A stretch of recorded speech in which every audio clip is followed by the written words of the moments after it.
చదువుల యొక్క సారాంశం ఏమిటో మొత్తం బాగా తెలుసుకున్నాడు నాయన అని చెప్తున్నాడు. ఏది ఒక పద్యం చెప్పి తాత్పర్యం చెప్పిన ఆయన అంటున్నాడు ఆ యొక్క హిరణ్యకశిపుడు ఆ యొక్క ప్రహ్లాద కుమారుడితో. ఆ విధంగా ఎప్పుడైతే చెప్పాడో అప్పుడు ఆ యొక్క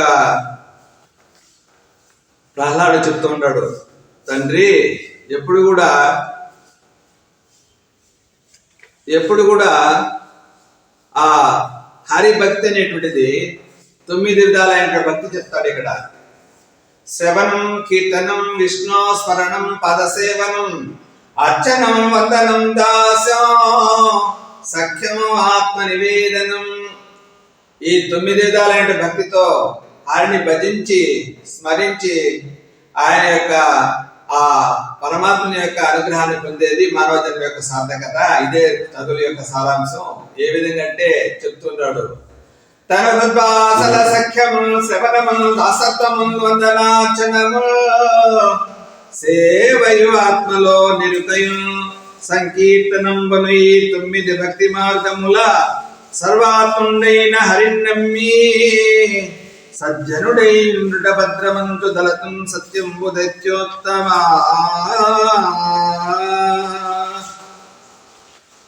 ఈ విధంగా అంటే శ్రవణం అంటే భగవద్భక్తుల కథలు వినడం, అది తొట్టతులి భక్తి అన్నమాట.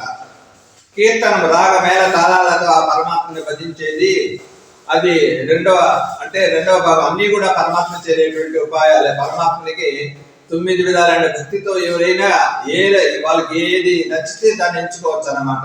పరమాత్మ కథలు వినేది తొట్టతులి భక్తి. ఆయన రాగమేళ తాళాలతో కీర్తించడం రెండవది. నిరంతర స్మరణం. ఈ విధంగా ప్రహ్లాదుడు ఏ విధంగా గాలి పీల్చినా గాలి వదిలినా ఆయనకు ఈ లోకం కనపడాల, లోకంలో సృష్టించినటువంటి లోకనాథుడు విశ్వేశ్వరుడే కనిపిస్తున్నాడు. ఆ విధంగా విశ్వాన్ని మరచి నిరంతరం పరమాత్మ సేవలన్నీ గడుపుతూ పరమాత్మ చింతలలోనే గడిపేటువంటి వాడు. అది స్మరణ భక్తి అన్నమాట. మళ్ళా శ్రవణం, కీర్తనం, విష్ణు స్మరణం, పాదసేవనం. లక్ష్మీదేవి ఆమె యొక్క పాదసేవనం చేసి ఆయన ధరించింది. అర్చనం బుద్ధు చక్రవర్తి, వందనం అక్రూరుడు, దాస్యం హనుమ. మళ్ళా సఖ్యం అంటే స్నేహితంగా అర్జునుడు ఆయన కృతార్థుడైనాడు. మళ్ళా దాస్యం, సఖ్యం, ఆత్మ నివేదనం. ఆత్మ నివేదనం అంటే తనకంటూ ఏది మిగిల్చుకోకుండా సర్వం కూడా శ్రీ హరికి దానాదత్తం చేస్తాడు బలిచక్రవర్తి వామనమూర్తి అవతారంలో. ఆ విధంగా సర్వం కూడా ఆయనే ఇచ్చింది, అన్ని మన సంపదలన్నీ కూడా. అటువంటి ఆయనకు మొత్తం ఎవరైతే ఆత్మార్పణ చేస్తారో అంటే సర్వం అంతా పరమాత్మ ఇచ్చినటువంటిది కాబట్టి ఆ విధంగా బలిచక్రవర్తి ఆయన ధరించాడు. ఈ విధంగా ఈ 9 విధాలైనటువంటి భక్తి మార్గంలో ధరించడం మానవ జన్మ యొక్క లక్ష్యం కావడం ఏది ఉపయోగం లేదని ఆ యొక్క 9 విధాలైన భక్తిని తెలియజేస్తూ ఇంకా చెప్తున్నాడు. ఎల్ల శరీరధారులకు ఎల్లను చీకటి నూతి లోపలంద్రెల్లక వీరునే మనుమతి భ్రమణంబున బిన్నులై ప్రవర్తిల్లక సర్వం అతని దివ్య కళామయమందు విష్ణునందులము చేర్చి కారణ వినుట మేలు నిశాచరగ్రణి. అంతేకాకుండా ఇంకా చెప్తున్నాడు మహానుభావుడు, ఏమాత్రం జంకు బొంకు లేకుండా చెప్తూ ఉన్నాడు అనేకమైన పద్యాలన్నీ కూడా. కమలాక్షు నచ్చించు కరములు శ్రీనాథు వర్ణింపు జిహ్వ సురరక్షకుని జోదు చుక్కులు శేషసాయికు శిరము భగవంతు వలగను పదములు పురుషోత్తముని మీది బుద్ధి దేవదేవుని చింతించు దినము చక్రాస్త్ర ప్రకటించు చదువు కుంభి నీరము చెప్పెడి గురుడు తండ్రి హరిదేరుమనియటి తండ్రి. ఆ విధంగా మన అవయవాలన్నీ కూడా చేతులు పరమాత్మ యొక్క అంటే మన కళ్ళు పరమాత్మని రూపాన్ని చూడాలా, చెవులు పరమాత్మ కథలు వినాలా, చేతులు పరమాత్మనికి అర్చన చేయాలా, పరమాత్మకి వందన నమస్కారాలు చేయాలా, కాళ్ళు పరమాత్మ యొక్క గుళ్ళు గోపురాలు ప్రదక్షిణ చేయాలా. ఈ విధంగా మన అవయవాలన్నీ ఎప్పుడైతే పరమాత్మ యొక్క సేవకు వినియోగింపబడతాయో ఆ దినమే సుదినం అంటే ఆ దినమే మంచి దినము, ఆ దినమే శుభగడి అన్నమాట. అదే మనకి కూడా వచ్చేటువంటిది. కాబట్టి మన ఇంద్రియాలన్నీ కూడా పరమాత్మ సేవకు ఎప్పుడైతే మనం వినియోగింపబడతామో అప్పుడే మన జన్మ సార్థకత. లేకుంటే వీటి రెండు గాల పశువుతో సమానమే కానీ మానవుడు కాదయ్యా. ఇంకా చెప్తున్నాడు జంకు గుంకు లేకుండా. కంజాచునకు కాని కాయము కాయమే పవన గుంపిత చన్న బసిగాగా వైకుంఠ పొగడని వక్రంబు వక్రమే ఢమట మత్పరి తోడి డక్కగాక హరిపూజనములేని హస్తంబు హస్తమే తరుసాక నిర్మిత దర్విగాక కమలేశ చూడని కన్నులు కన్నులే తన కుర్జాలములు కాక చక్రి చింతన లేని జన్మంబు జన్మమే తరల సలిల బుబ్బు దంపుగాక విష్ణు భక్తి లేని విభుదుండు విభుదుడే పాదయుగము తోడి పశువుగాక.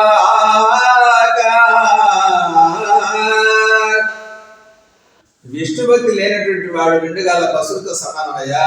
కాబట్టి మన చేతులు ఉన్నందుకు పరమాత్మని నమస్కారం చేయాలా, కళ్ళున్నందుకు పరమాత్మ రూపాన్ని చూడాలా, చెవులున్నందుకు పరమాత్మ కథలు వినాలా, కాళ్ళున్నందుకు పరమాత్మ గుళ్ళు గోపుర ప్రదక్షిణ చేయాలి. ఈ విధంగా పరమాత్మ సేవకు వినియోగింపబడినటువంటి జన్మ వృధా, అది నీటి బుడగతో సమానం. అప్పుడే అప్పుడే నశించిపోతుంది. ఆ విధంగా మానవుడైనటువంటి వాడు ఎప్పుడైతే పరమాత్మ యొక్క సేవకు వినియోగింపబడతాడు వీని ఇంద్రియాలన్నీ కూడా, అప్పుడే దానికి సార్థకత, లేకుంటే ఉపయోగం లేదు అని చెప్తూ ఈ విధంగా అచ్చపు చీకటింబడి గృహవ్రతులై విషయ ప్రవిష్టులై చచ్చులు పుట్టుతున్మరల చెప్పిత చెప్పనులైన వారికి చచ్చర పుట్టునే పరులు చెప్పిననైన నిజచ్చనైన ఏమిచ్చిననైన కానలకు ఏగిననైనా హరి ప్రబోధములు. అప్పుడు హిరణ్యకశిపుడు అడుగుతాడే, పెద్దలు చెప్పినటువంటి చదువు నీకు ఎక్కడి నుంచి వచ్చిందంటే అందుకు చెప్తున్నాడు ఈ పద్యం.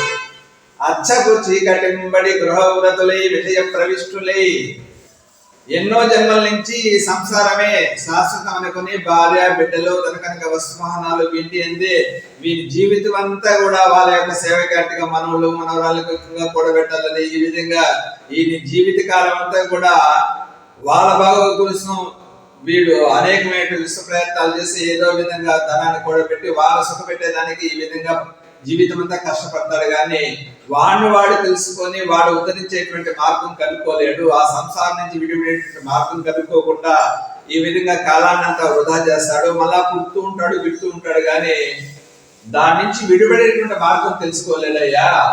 అది అంత సులభంగా అందరికీ సాధ్యం కాదు. అది చెప్తున్నాడు ఇక్కడ. అచ్చపు చీకటింబడి గృహవ్రతులై విషయ ప్రవిష్టులై, ఈ విషయ సుఖాల కంటే కామ క్రోధ లోభ మోహ మదమత్సర్యాలకు లోనై ఈ విధంగా వీటికి వసుడైపోయి ఆ విధంగా వాడు ఇందులోనే తన్మయ అంటే ఆ సంసారమైనటువంటి దాంట్లోనే కూరుకుపోతాడు. కానీ దీని నుంచి విడిపడే మార్గం తెలుసుకోలేడు, ఆ పరమాత్మ చేరేటువంటి ద్రోవ తెలుసుకోలేడు. అది అంత సులభంగా అందరికీ గ్రాహ్యం కాదని చెప్తున్నాడు ప్రహ్లాదుడు హిరణ్యకశిపునికి. అంతేకాకుండా ఇంకా చెప్తున్నాడు,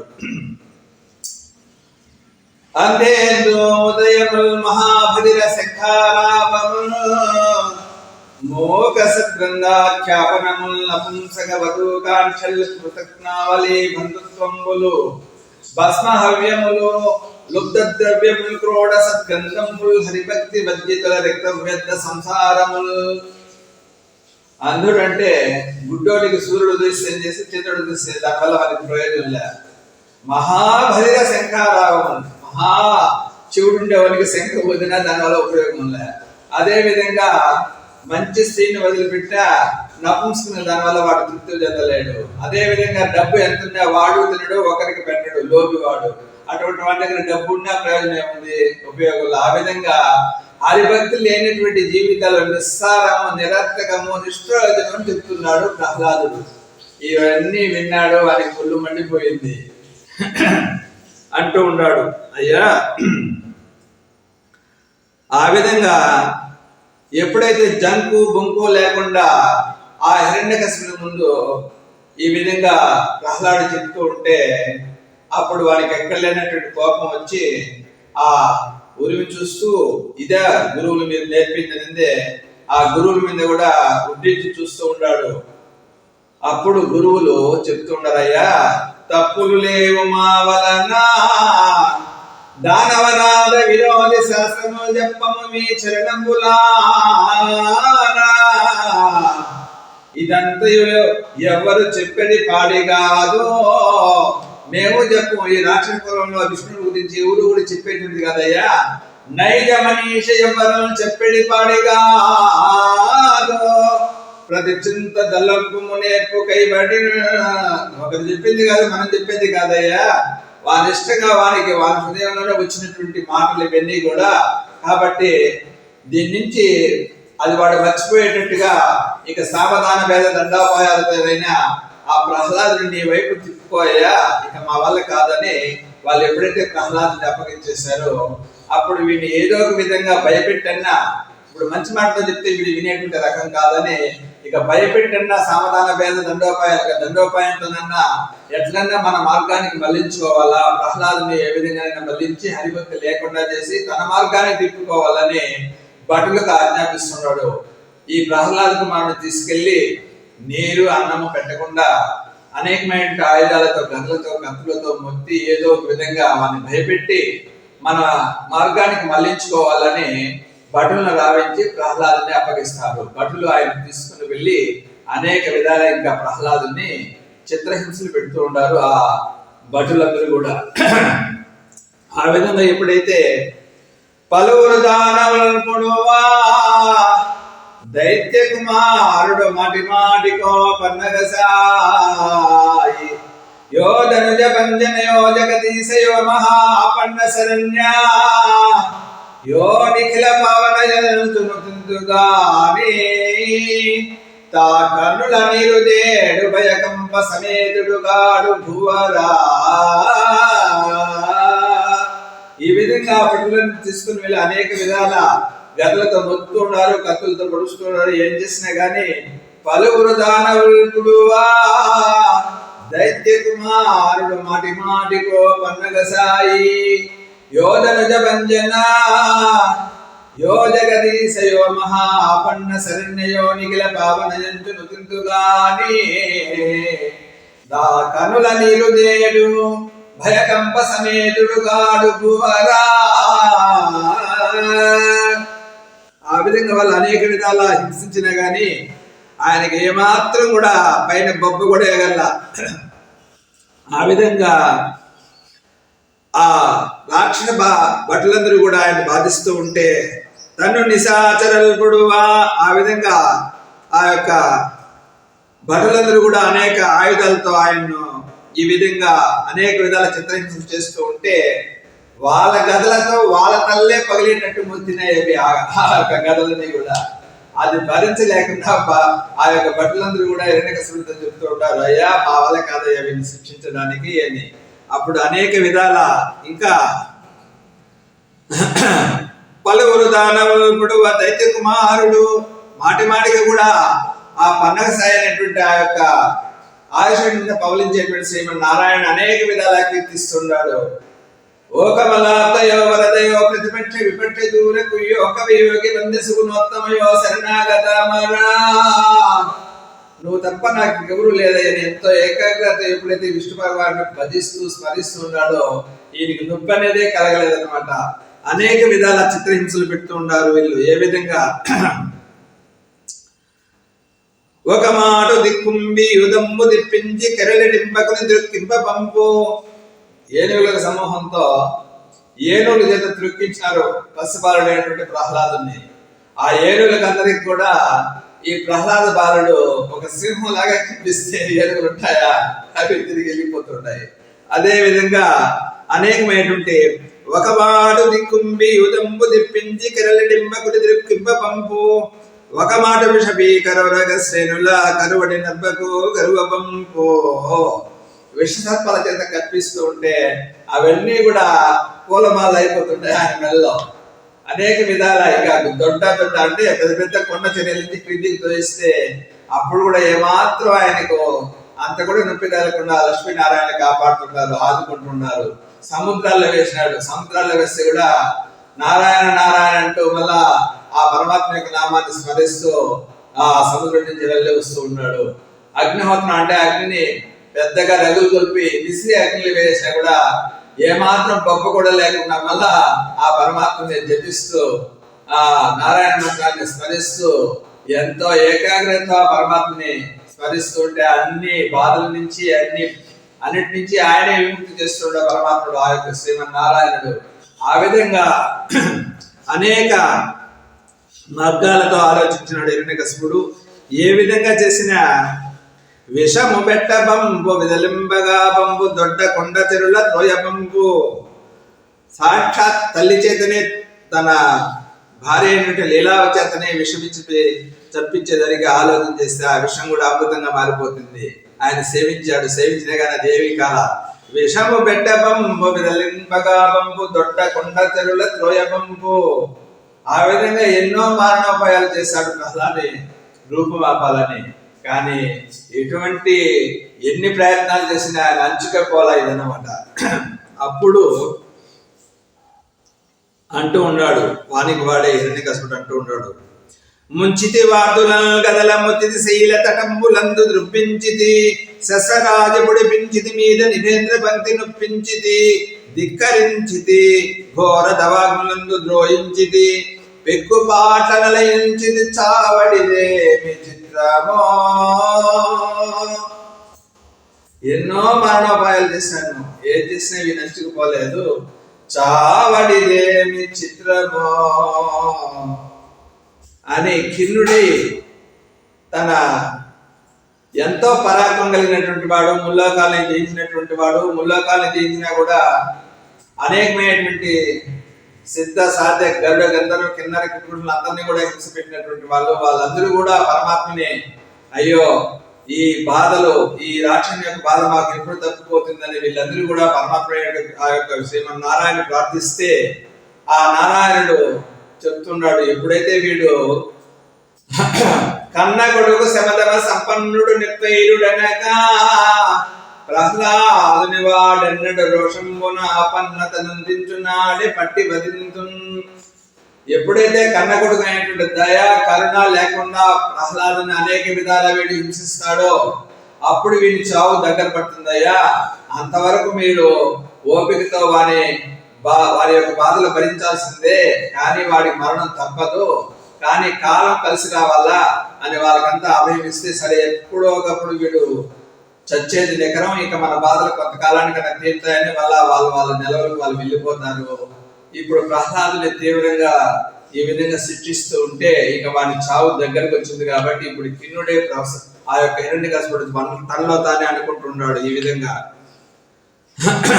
పంచాబ్దములవాడు తండ్రి అగున పక్షంపు నిందించి అత్యంత భీతియు లేక విష్ణువు నైతములు కీర్తింపుచున్నాడు. వదంతులను చెప్పిన మానడంగమున పుత్రాకార తన్వ్యాధి జన్మించన్. కాబట్టి ఏం చెప్పినా వీడు వినడం లేదు, ఎన్ని ఉపాయాలు చెప్పినా వీడు చావడం లేదు అని అనుకున్నటువంటి వాడై అప్పుడు అనుకుంటాడు, ఇక వీనితోడి విరోధం నాకు, వీనితో విరోధం తప్పకుండా తొందరలోనే నాకు మరణం కలిగేటట్టుగా ఆ విధంగా ఖిన్నుడై ఎప్పుడైతే దుఃఖిస్తూ ఉన్నాడో అప్పుడు గురువులు వారికి ధైర్యం చెప్పి, అయ్యో నువ్వు ఎట్టే సామాన్యుడువా, ముల్లోకాల్ని ఒక క్షణకాలంలో జయించినటువంటి వాళ్ళవు, అంతేకాకుండా దేవేంద్ర సింహాసనం గాని ఇంకా గరుడు గంధర్వ యక్ష నాగ విద్యాధర వీళ్ళందరినీ కూడా జయించి అన్ని లోకాలకు ప్రభువై అన్ని లోకాలు ఏలేటువంటి వాడు, అనేకమైనటువంటి ఆ యొక్క అష్టదిక్పాలందరినీ కూడా గడగడలాడించినటువంటి వాడు, నువ్వేం సామాన్యుడి వారి గురువులందరూ కూడా ఇక వీడిని మళ్ళా తీసుకెళ్లి మేము ఏదో వీనికి మంచి బుద్ధులు చెప్పి ఇంకా మరలిస్తాము, నువ్వేం బాధపడద్దు భయపడద్దు అని ఆ యొక్క హిరణ్యకశిపునికి తట్టి చెప్పినటువంటి వాళ్ళే కొంచెం ధైర్యం చెప్పినారు గురువులు. మళ్ళా తీసుకెళ్ళినారు ప్రహ్లాదం గారిని. ఇప్పుడు తీసుకెళ్లి వాళ్ళు మామూలుగా కొంచెం ఏజ్ అయితే కామక్రోధ షడ్వర్గాలన్నీ కూడా ప్రవేశిస్తాయి కాబట్టి కామశాస్త్రం బోధిస్తే ఏమన్నా మనస్సు మరల్చచ్చు హిరణ్యకశిపుడు. ఆ విధంగా చెప్పి పంపించినాడు గురువులకి. ఆ విధంగా అటువంటి శాస్త్రాలు చెప్పండి అంటే అట్లే చెప్తారు స్వామిని తీసుకెళ్లారు కాబట్టి అటువంటి చెప్తే ఏమైనా మనస్సు మారి వీడు అషడ్వర్గాలకు లోనవుతాడా అని కామర్స్ శాస్త్రాన్ని వీళ్ళన్నింటి కూడా బోధిస్తూ ఉంటారు. ఆ యొక్క గురుకులంలో ఆ చంద్రుడు అమర్తుడైనటువంటి వాళ్ళు